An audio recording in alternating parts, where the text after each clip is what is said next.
Welcome to the Man Cave Podcast with Dan Casper.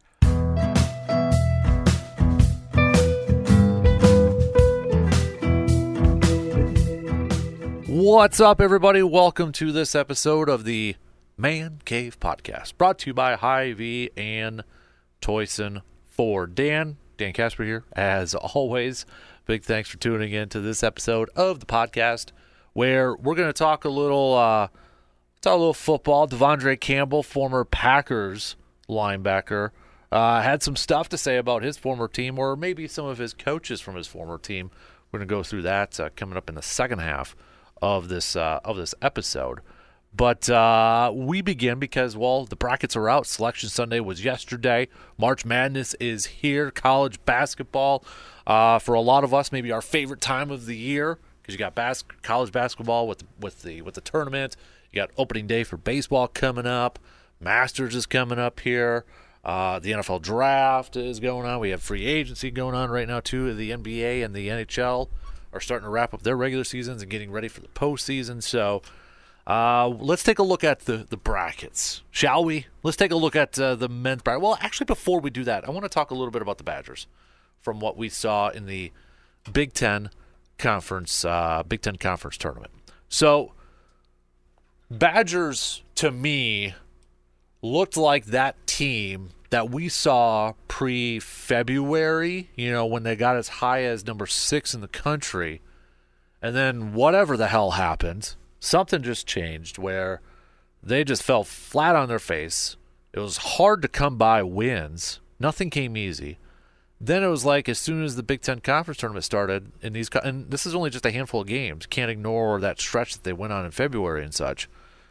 But they finally started to look like the team that we saw for the first part of the season, which should give you a little bit of confidence as they start this tournament. However, seeding-wise, matchup-wise, that may not be the case. We'll get to that in a second. But, looking at this Big Ten Conference tournament, I think the Badgers moved up a spot because of their win against Purdue, because they looked a little bit better. They reminded us a lot of the team that we saw at the beginning part of the season.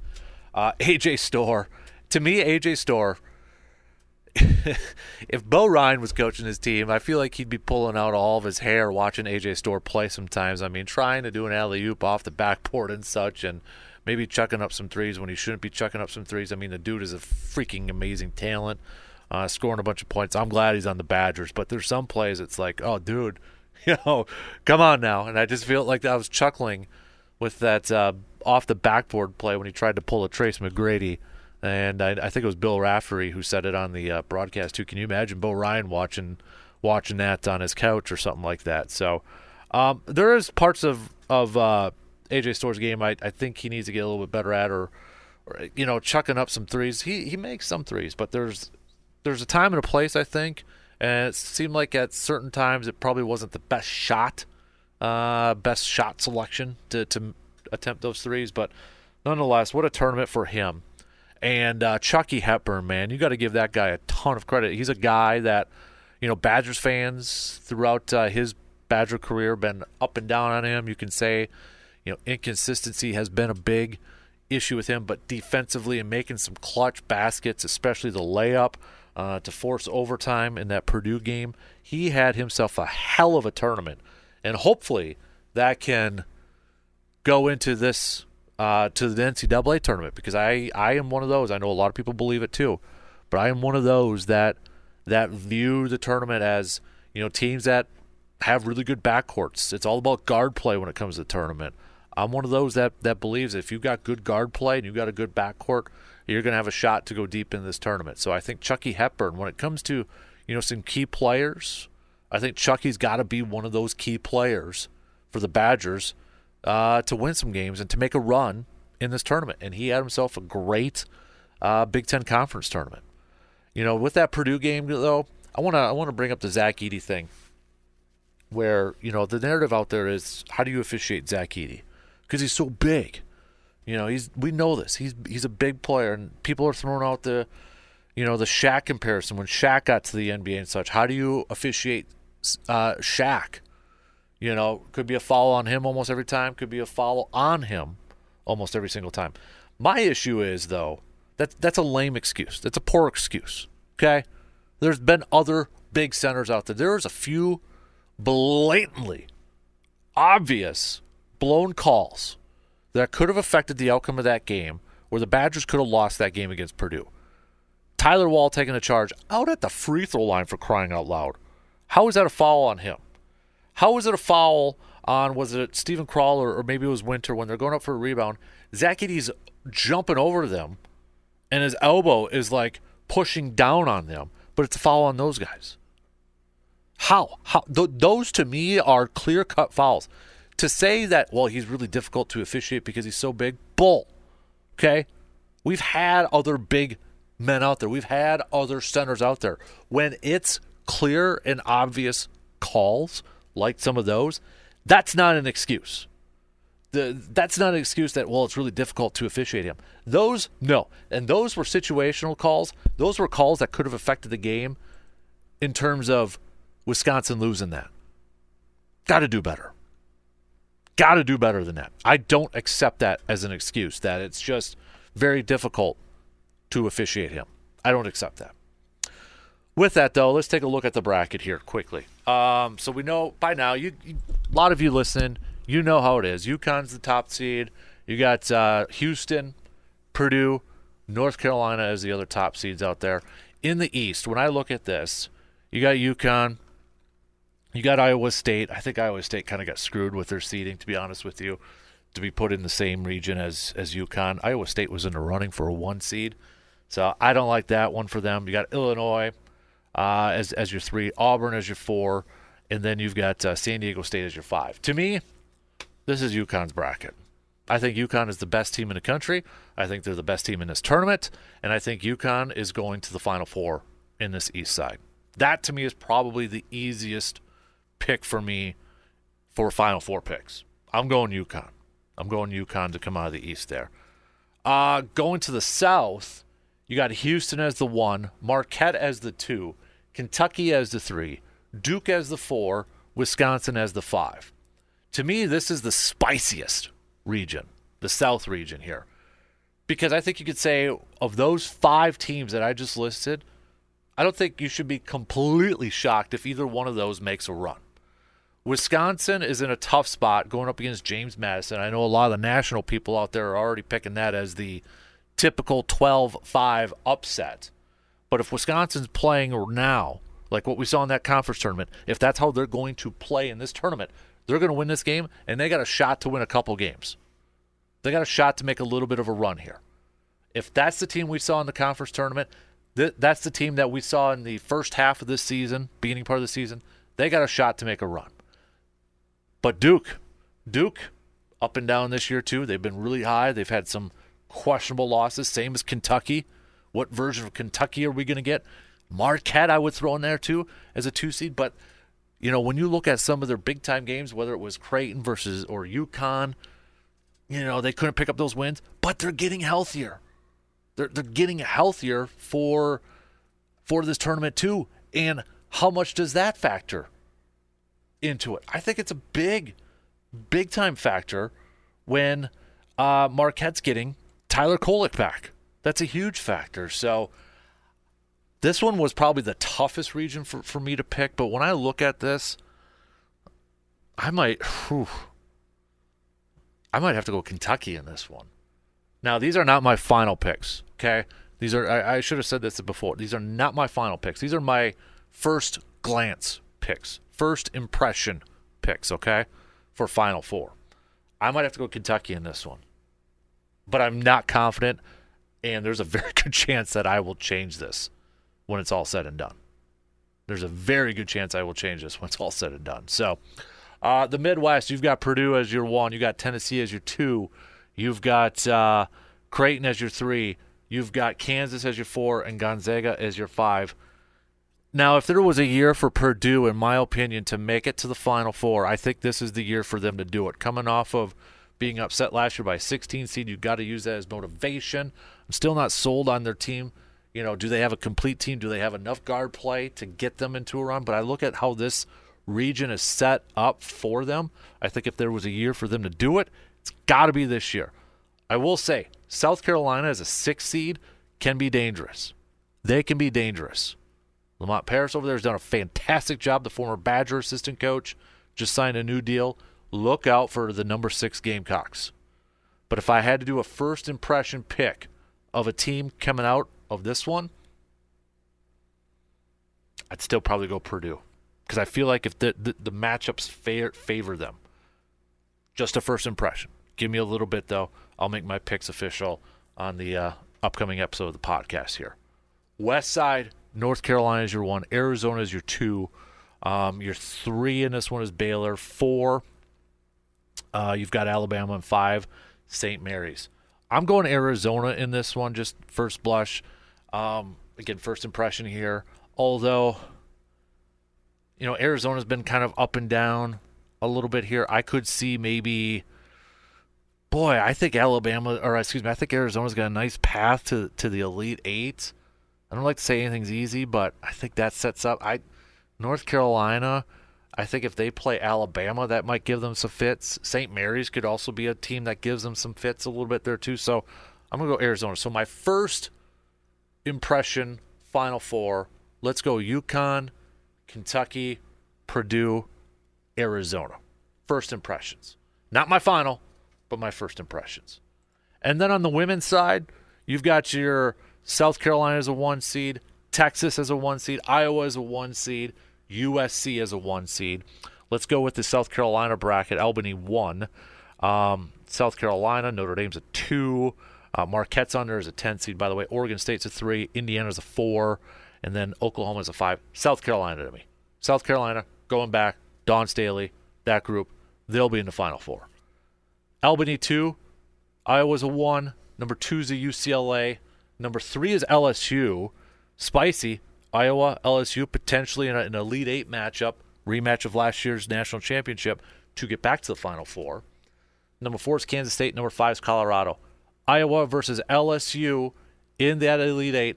Iowa gets them this time to go to the Final Four. USC in the Portland 3 side there. USC is the 1. Ohio State's a 2. You've got Connecticut, UConn as a 3. Virginia Tech is a 4. Baylor is a 5. I'm going to go Ohio State on this one. I think USC versus Iowa could be a really fun Final Four matchup, but I'm going to go Ohio State and 2 Big Ten teams going at it in the Final Four. And then finally in Portland 4, I'm going to go. There's Texas at 1, Stanford at 2. You've got NC State as a 3. And then number 4 on there is Gonzaga. Number 5 for this one's Utah. Green Bay is an 11th seed going up against Tennessee. Got to go with the Phoenix over there. Best team, best women's basketball, college basketball team in the state of Wisconsin, bar none for how many years. That's a dynasty over there. Or it's more than a dynasty. That's a program over there, I should say. I'm going to go Stanford. I'm going to go Stanford coming out of this one. So these are my first impression picks for the Final Four. South Carolina, Iowa, Ohio State, and Stanford. If you're listening to this podcast and you want to partake in our bracket challenge, just head to sportstalk1051.com and click on the Fan Cave tab. Fan Cave tab at sportstalk1051.com and sign up for the bracket challenge. Also on there, you might see a thing we call the bottle cap challenge.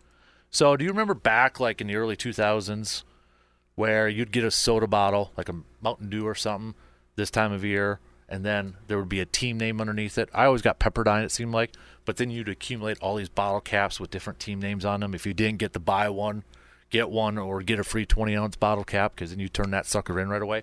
But it was all these college teams on there, and if that team won a national championship, you got like a jersey, I think was the prize. They don't do that anymore, and I loved that as a kid. So we're going to do our own version of this, okay? SportsTalk1051.com. Click on the Fan Cave tab. Click on the bottle cap. So you got to scroll down a little bit on that Fan Cave tab, okay, to see the bracket challenge sign up and the bottle cap challenge sign up. Sign up for that. You're going to get a random team. Depending on how many people we get signed up, maybe even 2 random teams over there. Just like the bottle cap challenge. So it's a fun one over there. All right, tell you what, let's take a quick break and let's talk a little football coming up after these quick words. Perks. I love Perks. You love Perks. We all love Perks. And one of the best perks you can find in the Chippewa Valley is Hy-Vee Perks. Hy-Vee Perks is a free and easy program for Hy-Vee shoppers. Access exclusive Perks prices, earn discounts on gas when you purchase designated products at Hy-Vee, and save more with exclusive deals, offers, and rewards. The best part, it's free to join. Not a part of Hy-Vee Perks yet? No worries. Just stop by Hy-Vee in Eau Claire to sign up. Start taking advantage of the best shopping deals in the Chippewa Valley right now with Hy-Vee and Hy-Vee Perks. Are you thinking of taking a spring break trip this year? Or maybe you're already eyeing up that summer vacation, but you're not quite sure if you have the proper transportation for those road trips. Hey, that's where Toyson Ford can help you. Toyson Ford has a wide selection of new and used vehicles for you to check out. And at Toyson Ford, they treat you like an honored guest. They will work with you on financing no matter what your budget may be. So if you're looking for that new vehicle this year, head to Toyson Ford, located at 1000 Chippewa Crossing Boulevard in Chippewa Falls. Devondre Campbell, now former Green Bay Packer linebacker, Devondre Campbell. He had a little bit of time yesterday, it looked like. He went on Twitter, X, whatever, and I don't know if he just looked at people's tweets or what, and just kind of something was boiling up, and he's like, I gotta get something off my chest. But he kind of talked about his time in Green Bay, talked a lot about the defensive scheme. And it's kind of hard to follow a little bit because he was retweeting and answering questions or answering comments from fans or other people on Twitter/X. And I'm not going to go through all of it, but I'm just going to go through some of his tweets. And again, he's answering other people's tweets. So if it sounds like he's answering questions because he's answering, if you're not familiar with Twitter, he's answering other people's tweets. Listen, man, there's so much I could say, but for the longest, I just kept it to myself and kept taking the blame. I don't work for the organization anymore, so anytime I see some false information, I'm going to correct it and tell the truth. If you don't want to hear the truth, I'm sorry. To which Adrian Amos, his former teammate over there in Green Bay, responded with an eye emoji, laughing emoji. And then Devondre said, they mad at me for telling the truth, bro. I guess they like liars. I just can't do it. Won't be out here lying on my name. For anybody thinking he was attacking the Packers as a whole, he said, why y'all keep saying I trashed the Packers? I never once said anything negative about the organization. Best organization I've ever been a part of at this point. But it's some coaches I lost all respect for. All right. And then one tweet he was answering, somebody by the name of Robin Adams, asked him what changed from 2021 to 2022 to 2023. Said, listen, if I would have listened to half the stuff they were telling me, I would have never went all pro. All year, I heard was, can you do this? It'll help the scheme. I kept saying no all year, and look what happened. First team all pro. Fast forward to 2022, 2023, I tried to be a team guy and play within the system and do what they asked. Quote, be more visual on the quarterback and not look up routes. Back up from the line of scrimmage so I'm not pressing every wide receiver or tight end. Look at what happened. They had me and Quay out there looking clueless. All right. One part here, too, where he kind of, in one breath, and the one where we mentioned where he said best organization he's played for, this one was a little bit of a shot at the organization itself. The organization didn't even call me to ask if I wanted to take a pay cut. They just released me after going in the media and saying me and Aaron Jones were a part of the future plans. They could have just told me the truth. I could easily be bitter, but I'm not. Now, maybe they did. Maybe Goody did. I don't really remember at a point where they went out and said Devondre's a part of the future. They could have. I'm not saying they weren't. But I can't remember off the top of my head where they went out there, like Goody went out there as vocal as he was about Aaron Jones. I can't remember that about Devondre. where they said that about Devondre. Now, I know they said we'd like all of our players back, and they say that every single year for everybody. So I don't know if that's what he's referring to. So this one was probably the one that caught the most attention. He went out there and answered at just one in MKE, I'm assuming Milwaukee, tweeted at Devondre and said, that Joe Barry defense played a lot better down the stretch, and it's the same coach that made Devondre an All-Pro. Devondre answered, you want to know why we played better? Because I started going and having private meetings with Matt LaFleur, telling him we needed to be more aggressive. We needed more man, and we needed to blitz more. And what happened when they listened to me? We played well and won. It's no coincidence. Another tweet, all I know is the truth. I tried my best to help the organization win, but it's hard to win when you aren't willing to evolve. When my coaches aren't willing to listen to feedback that can make us better as a team, there isn't much I can do. All I can say is that I tried my best. I'm not mad at anyone. I just wanted to clarify some false information.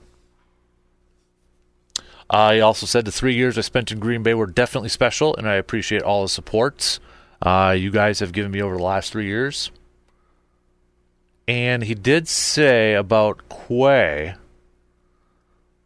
is going to be just fine. They had him thinking too much. He's a dog.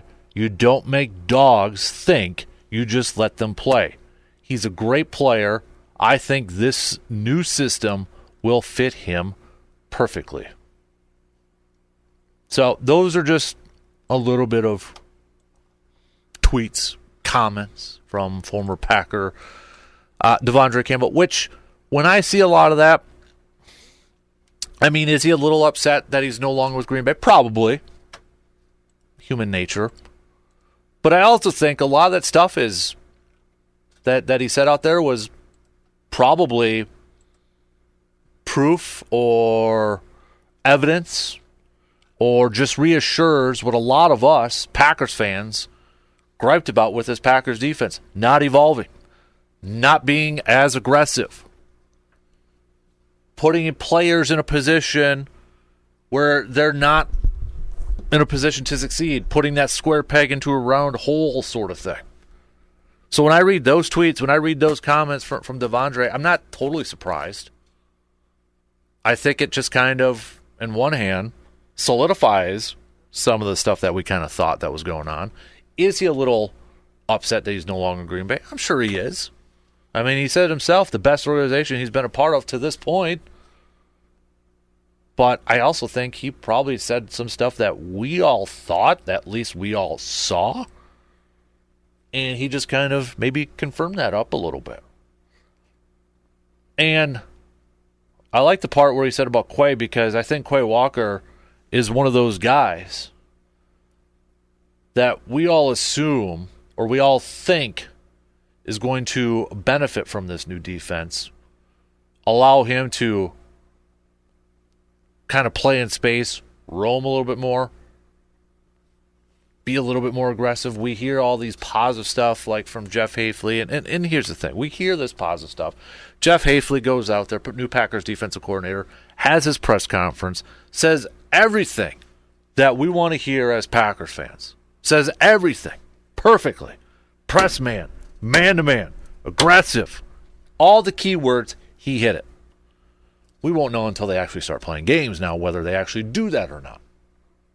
But we're all assuming, we all think that, all right, Quay is going to be a better player now because this defense better suits him. He's better suited as a weak side linebacker. He's going to be able to be more aggressive. Going to be able to, go roam the field a little bit more. We can talk all about this, but until we actually see it starting in September, it's a big unknown. Now, for what it's worth, Devondre Campbell, remember in the season, middle of the season, when he had tweeted out, or towards the end of the season, he had tweeted out like something about, not playing hurt anymore or anything like that. And then the Packers, they kind of sat him out for a week just to get healthy and such. And I remember Devondre also saying too that Matt LaFleur is his guy. Like, I think he really likes LaFleur, has a good relationship with LaFleur, and he mentioned about having those meetings with LaFleur. So I think he, when he's talking about the coaches, putting him in a position or not putting him in a position to succeed, it's Joe Barry, it's their former linebackers coach Kirk, who's no longer there. I mean, it's probably those guys. But I also think it's interesting, too, because when you go back to that NFLPA, the Players Association report card, and one of the knocks, a little bit of a knock on Matt LaFleur, was some of the players said that they wished Matt LaFleur might have been a little bit more open to feedback. That kind of goes hand in hand here a little bit to what Devondre was saying. That maybe they would like to see a little bit more openness from Matt, from the coaches, for feedback. Kind of can connect some dots here. So, in terms of free agency, though, anybody who wanted a linebacker for Green Bay, there's like nobody out there right now. I mean, it is slim pickings. A lot of teams picking up the linebackers out there. So unless Green Bay maybe trades for a linebacker, or they're going to count on a rookie to come in and play that strong side, we'll see how it all plays out. Again, that strong side linebacker might only play 25-30% of the snaps, considering a lot of them go into nickel base or nickel defenses now. But still, it's a need. It's a depth thing over there. But if they were hoping to get somebody on that free agent market, boy, it's pretty slim out there. Probably the biggest one or the biggest football news over the weekend. Well, one, Aaron Donald retired on Friday. So, I mean, one of the best to ever do it on the defensive side, calling it a career. And then Justin Fields finally getting traded. He's going over to the Steelers to back up Russell Wilson, it sounds like. All right, that is going to do it for us on this episode of the Man Cave Podcast, brought to you by our good friends from Hy-Vee and Toyson Ford. Don't forget to follow and subscribe to the podcast on your favorite podcasting platforms like Apple and Spotify. And if you got a couple extra seconds, if you can give us a 5-star rating and a positive review, like on Apple, so others can find the podcast. Until next time, I'm Dan Casper, and I will talk to you on the next episode of the Man Cave Podcast.